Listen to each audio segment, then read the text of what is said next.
And never mind wonderful, wonderful Copenhagen. We're here in Warsaw on a lovely, glorious, sunny Friday morning.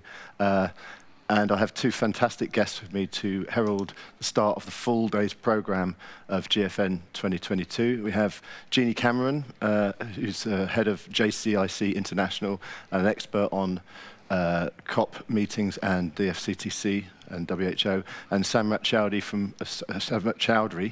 apologies, from Association of Vapers India. And we're going to talk about last night's Michael Russell Oration and also what we can look forward to in today's programme of events. So welcome both of you. Thank you. Thank you. So last night we had the Michael Russell Oration. Konstantinos Farsalinos gave us a barnstormer of a speech. What did you pick out of it, Jeannie? What points did you find particularly useful? I think, first of all, I think that Konstantinos, went away from his usual subject, which is the depth of science and, what we all come to know from him, and went into something far more philosophical and more awareness of, what's really going on in this war against vaping. And I think probably the biggest takeaway for me was his likeness of the Michael Russell and Bertrand Russell and the quotes that came out at the end. I thought that was really compelling and very interesting. Yeah, he mentioned, I didn't know these quotes from Bertrand Russell, no. But it was quite encouraging, wasn't it, hearing the fact that you can't try to suppress the truth because it will come out in the It'll eventually come out, yeah. I think it was a very powerful message. I know Alex Wodak, one of the doctors I very much admire in Australia, always says that. He says, I've been around harm reduction for many years, but he said eventually it does come out. It might take 20 years or longer, regardless of what it is. So he is adamant that tobacco harm reduction will have its day. It's just that it's taking a longer time than usual. Yeah. Well, as I said in a panel, a satellite panel I did on Wednesday, a battle over coffee took about 300 years. So we hope it's not going to last that long, but I think with truth will out. Also, last night we had an award for Dr. Brad Rodu. It was the Michael Russell Award, I think. I can't remember. Yes. But he was obviously very thrilled to get this, and he said, "I feel great to be in the same sphere as Lars Randstrom and David Abrams." But what do you think about Brad Rodu getting an award? Well, I think high time he did. He's been doing a lot of work. His blog is exceptional, and he did take on the U.S. academic establishment and won, and I think that's really remarkable. Yeah, as Jerry Stimson said, he took on a Stanton Glantz study in particular, didn't he? And delved into it and got that retracted, which was useful. And I've seen, through Jerry, how difficult it is to get these retractions. So he must have worked really hard in the background. Yeah. And kudos for that. Yeah, I first met Brad years ago, 2004, 5, 6 or something, when harm reduction was really just emerging as a discussion area, and he was really into it then and very strong. And you sort of think, you watch what happened to him by vilification and what's happening to many of the scientists and people working. So I agree with you that I think the fact that he was awarded it is a significant recognition of what he's done for this, because he was really, at least in my personal time, one of the pioneers of this this area. Yeah, and it was great to see him in his trademark bow tie. Yes, that's him in his bow tie. It could have.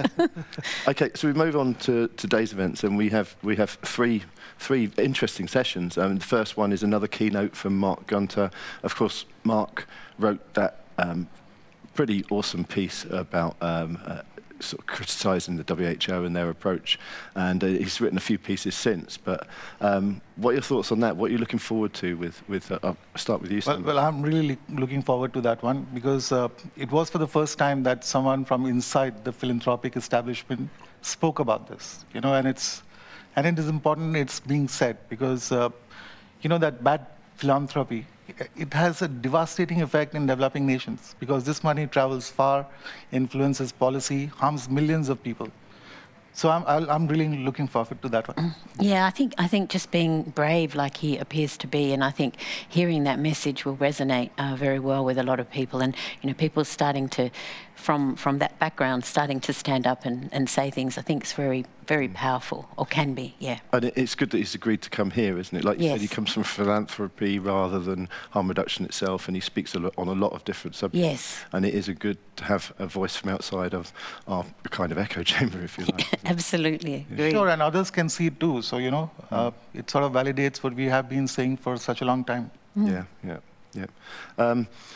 The next one is, and I think we can talk about this at length probably, especially you, Samra, academic freedom and the ghost of Senator Joseph R. McCarthy. I mean, we mentioned McCarthyism a lot when we're talking about harm reduction, because it does feel that way, that sort of cancelling element to anyone who speaks up in favour of harm reduction. And you will have a lot of experience of that from India, won't you? Sure, yes. I mean, first of all, academic freedom is shrinking, globally, and and especially in tobacco control, where walls are being drawn, people are being excluded for really simple reasons, right? Like we're moving away from science and more into ideology in academic writing and manuscripts. In India, this problem is especially acute because the government banned vaping research, so you don't have any freedom then. So it is either on the scientists then to fight back, which a lot of them don't feel inclined to do. So panels like these where, academicians get together and talk about this is quite important. I mean, how just to emphasize that, say that again, they banned vaping research. I mean, how can you ban academic research? I mean, well, they did, and I believe, it's strange. You can research cannabis in India, but you cannot research vaping devices. And when the government was asked, they said, okay, we had a policy. I mean, they have banned, electronic nicotine delivery systems. So we have declared a policy, and we don't want anyone speaking against it. Because I think everyone knows the science and the facts are on the side of harm reduction. Vaping is significantly less harmful. It's not very difficult to prove that. But they just don't want to give that credibility through academic writing. Yeah, I think that's true in some institutions in Australia as well that have tried to do some nicotine brain science and things like that, that due to the research subject matter, they're being precluded from doing that. But I think that the title, the Senator McCarthyism, we all know, what that can do, and and I think you see it in the international area with the WHO, and almost sort of in some instances rewriting history, rewriting what governments actually agreed to in the FCTC, or at least rewriting the way they should interpret it. Things like that, I think, I think it's a very apt heading, whoever thought of it, and very, very keen to hear what the speakers in that session have to say. Yeah, because banning research is off the scale. Yeah. We don't want to have this debate at all. But Jeannie, we know that the WHO tends to cherry-pick evidence, but that's not quite the same as just banning the research entirely, is it? But No. Talk about what the WHO does with its evidence, especially with some of the TOBREG and stuff. Well, I think the recent TOBREG report, TOBREG 8, it's got, TOBREG, the tobacco regulatory scientific arm of the WHO, used to historically be very scientific, one might say. It did one in the past, which was really spoke about snus and the benefits of smokeless, to reducing harm, etc. And then come on to the most recent ones. They're really getting into areas where you think, this really isn't the science that I know from academics and other people. It's very different, and therefore, are they writing it in a particular way? Are they specifically looking for outcomes and then creating research to match that? I'm not saying that's the case, but it certainly looks like it. And those that who are on those boards, and even what they do write or come out with, then the administrative parts of the WHO then seek to, as you've said, cherry pick now and use those as reasons why they want to encourage governments to do certain things. And I think that's where governments really should look at their own national situation and really look what could be beneficial to them as a country to reduce the harm from smoking, instead of just slavishly following what an unelected, unaccountable bureaucracy in Geneva is telling them to do. Yeah. Well, we touched the other day in the panel that I chaired about Africa in particular, and how they have a perfect storm, if you like. You have the WHO encouraging them to restrict or ban vaping products and harm reduction products, and you also have a flood of money from Michael Bloomberg going into Africa to influence that. Samrat, you probably have felt a bit of this Bloomberg influence in... Of course, I mean, in the run-up to the ban, you could see that, this confluence, the WHO and its influence, the Bloomberg network, and also, of course, the country's own tobacco interests, because, the country actively participates in the tobacco trade. All of that came together, so you have WHO saying something. The health minister at that time was a former WHO advisor, so very well steeped into that WHO prohibitionism and top-down approach. And then came Iwali, which was used to, really create panic among senior government officials, and that's how the ban came. So it is an excess. It needs to be spoken about. It needs to be questioned. I think yesterday there was a hearing held in Thailand, which followed a similar script on what happened in Philippines, where the ministers asked these bureaucrats, okay, so declare your conflict of interest. Who are you tied with? Which organization is funding you? So that kind of pushback, I'm really happy to see that, and I hope it happens in other countries too. Yeah, that is interesting. That's good if that's happening. Yeah, and I think the title McCarthyism, if we think back to the time where neighbours were pointing out other neighbours, and I think a lot of the people who are, or even, UK and other places speaking up about these sorts of things, as soon as they put their head above the parapet to reveal some of the science they have, someone, from the University of Bath or someone like that will, finger point them and say, you're talking on behalf of the tobacco industry, or you've got some vested interest that you're not declaring, and that people are really afraid of that. And I think that's the element of McCarthyism. People started to become really afraid in the culture of being able to just go about their daily business. And here we are, or here they are, being vilified on many occasions for speaking what the science finds, and that's a real shame. So once again, I think McCarthyism is a good way to define it. It is a chilling effect, isn't it? Even people that we know who would have been at GFN in the past who no longer are because they feel threatened. I mean, they don't know what's going to happen to them if they come. Even if they just come, sit in the audience and watch, something's going to be turned into something, and the machine will take that on and make them look really bad, and that can be very damaging for scientists' careers. And if you saw last year, they put out a paper specifically targeting THR consumer organizations, and that's ridiculous. We are not tobacco industry, but we are consumers who demand safer products. And if someone is making them, doesn't make us, in bed with them. And they wrote this whole paper, and if you go to Tobacco Tactics, the Inco page is just full of lies, and it's just, they're trying to demonize, exclude, stigmatize. And I think it needs to stop. And, the more we speak about it. It's interesting that I think the global state of tobacco harm reduction have done some research into how much consumer organisations are funded across the world. Not just one of them, but they worked out, I think it was around about $130,000 globally.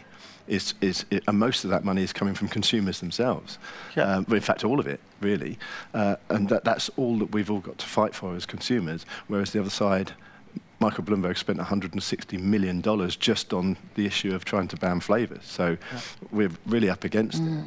I think that's the shame, you can understand Bloomberg putting money in there to try and deter people from smoking and the harms of tobacco smoke, which is where, we all agree on both sides.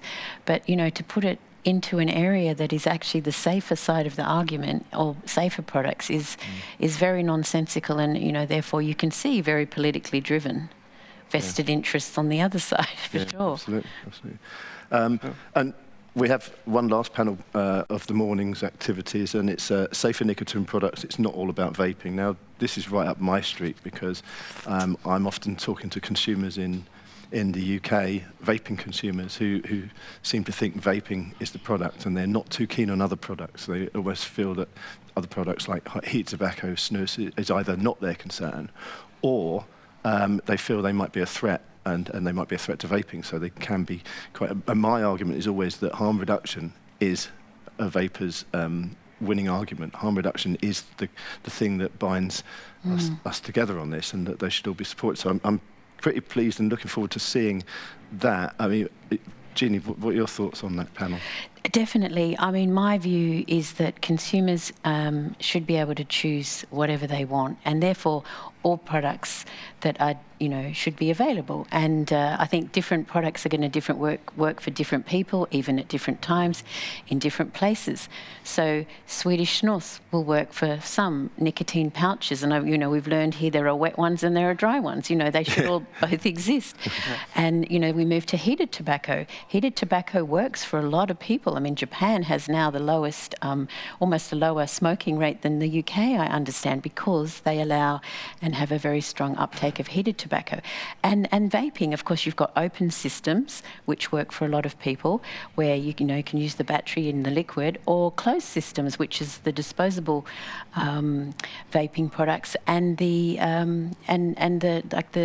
pod type products. So you've got everything. Let them all exist and let people decide what works for them, and it's going to help them most of all either quit or switch to something more less harmful. Sure. It's interesting you talk there about Japan, because I think their cigarette sales have gone down by 47.5%, or I think almost halved the amount of cigarette sales in Japan, and that's starting to translate into lower hospitalizations for COPD and heart attacks and stuff like that. So we know harm reduction works, but that sort of is now playing out in real life. But it's interesting how that happens in Japan, and in Sweden it's snus, and in the UK it's vaping. And Samrat, one thing I've noticed is that I think where they're trying out nicotine pouches now tends to be in areas where they use, very horrible stuff that they put in their mouths, and they can be useful in that respect. I mean, sure, you would know with India with pan and all the other things they can get. So this is one panel I'm also really looking forward to, because we started out as Association of Vapers India. So vaping is in our name, but we really wanted to contribute to bringing down overall deaths and disease from tobacco in our country. And then we realized for every smoker, there are 2 smokeless tobacco users. That's 200 million people. Yeah. Now, they could be really well served with snus and nicotine pouches, which can be low-cost solutions. And also for, the BD smokers, the low-end, they could also transition. So the more products we have, the more less harmful products we have, it creates more options for people to transition from whichever product that they are coming from. So smokeless tobacco users may find, and I'm confident they will, find easier to transition to snus or nicotine pouches. Whereas smokers can always, use vaping, and if they want, they can also try snus. I mean, a lot of vapers in India after the ban have actually moved to snus rather than fall back to cigarettes, and I think that's wonderful. Yeah. I suppose we should talk about in regard to these products. We're struggling globally with vaping, which is mostly made by independent companies. How does the debate about harm reduction products play out amongst our opponents when the tobacco industry is involved, especially with heated tobacco and snus, where they are almost the exclusive manufacturers? How do you think that's going to play out in the future? Because if we're having a hard time with vaping products, what's it going to be like for those products in the future? Well, I suppose one thing I just noticed is that it's interesting what we were saying about Japan. Japan, having smoking rates have fallen significantly, and it's heated tobacco which has been the product that has worked very well. And in Sweden, we have the lowest tobacco-related deaths in the world, or it's certainly in Europe, and that's because of Swedish snus, which is also a tobacco-derived, or all of them are tobacco-derived. Nicotine comes from tobacco, but I mean, I found that rather interesting.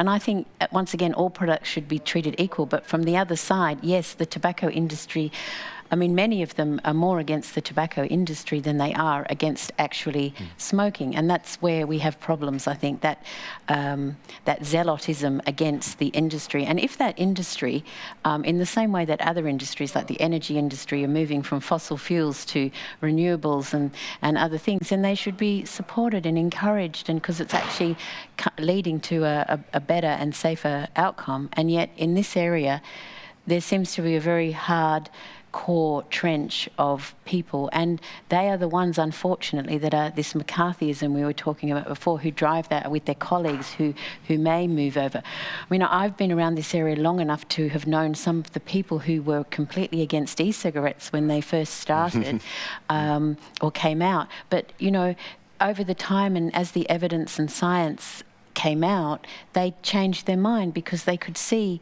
that the science and evidence was showing a huge change. And I think and even if that did come from the tobacco industry, and I think if the McCarthyism stuff stopped, a lot of people would be supportive almost of an industry that's trying to transition away and move things across to a more better public health outcome.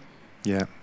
So really, even the last panel sounds like it's separate from the others. It's all interlinked, isn't it, with this whole concept? So, yes. We'll sort of finish up in a few minutes. So I'd like to just talk about GFN in general. This is the first time we've all been together in the room. I mean, last year there was Liverpool, but not many people could get there. This is the first full GFN since the pandemic, first one for 3 years.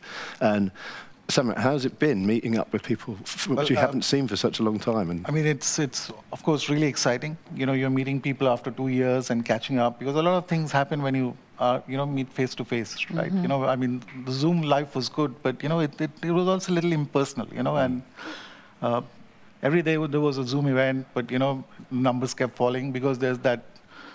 I mean, how much of it can you watch? And it doesn't feel that personal. You can engage, but how much do you engage? So when you are in person, you engage a lot. So in that sense, it's been fantastic meeting people after 2 years. It's also a bit exhausting because you've fallen out of speaking to people in person for so long. Yeah. So yeah, it's exciting. I'm really looking forward to today and tomorrow.